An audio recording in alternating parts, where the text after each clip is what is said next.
আসসালামু আলাইকুম ওয়া রাহমাতুল্লাহি ওয়া বারাকাতুহু। সম্মানিত দর্শক, মাত্র ২টি অক্ষর দিয়ে যেকোনো ব্যক্তিকে আপনার প্রেমে আপনি পাগল করতে পারবেন।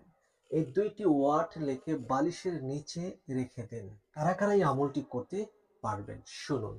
প্রিয় দর্শক, এই আমলটি করতে পারবেন স্বামী স্ত্রীর জন্য করতে পারবেন, স্ত্রী স্বামীর জন্য করতে পারবেন। কেউ কারো প্রতি যদি ভালোবাসা না হয়, শুধু জাতি হয়, সেক্ষেত্রে ওই সমস্ত ব্যক্তির আমলটি করতে পারবেন। জাতি দূর হয়ে যাবে, ভালোবাসা বৃদ্ধি পাবে ইনশাআল্লাহ। পিতামাতা সন্তানাদের জন্য করতে পারবেন। অবাধ্য সন্তানকে ভসে আনার জন্য এই আমলটি খুবই কার্যকরী এবং গুরুত্বপূর্ণ। চাইলে আপনার আমলটি করতে পারেন। অথবা সন্তানাদিও পিতামাতার জন্য করতে পারেন। যে সমস্ত পিতামাতা আহ অনইসলামিক ভাবে কার্যকলাপ করে, চলাফেরা করে, আর সন্তানটা হয়েছে আলহামদুলিল্লাহ আল্লাহর পথের একজন সন্তান, ওই সন্তান চাচ্ছেন তার পিতামাতাকে আপনি বাধ্য করতে, আপনার কথা মতো চালাতে, তাহলে আপনার পিতামাতার নামটি লিখে আপনি বালিশের নিচে লিখে দেন, কাজ হয়ে যাবে ইনশাল্লাহ।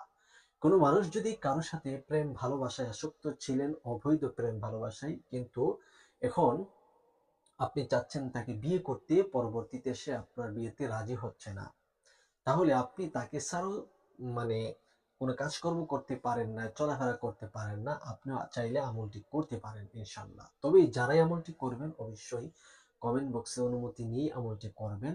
আর আমি আপনাদেরকে অনুমতি দিয়ে দিব, চ্যানেলটি সাবস্ক্রাইব করে ভিডিওটি শেয়ার করে দিবেন, আমি অনুমতি সবাইকে দিয়ে দিব। আর সেই নকশাটি হচ্ছে এই স্ক্রিনে যে দেখতে পাচ্ছেন নকশাটি, এই নকশাটি লিখে যাকে ভালোবাসেন তার নামটি লিখবেন এবং আপনার নাম লিখবেন।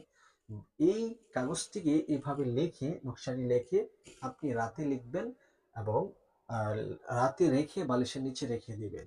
সকালবেলা ঘুম থেকে জাগ্রত হয়ে এই নকশাটি আপনি পানিতে নিক্ষেপ করে দিবেন অথবা আপনি মাটিতে দাফন করে দিবেন। এরপর থেকে আপনি দেখবেন পাগল দিবানা হয়ে যাবে, আপনার জন্য আসক্ত হয়ে যাবে ইনশাআল্লাহ।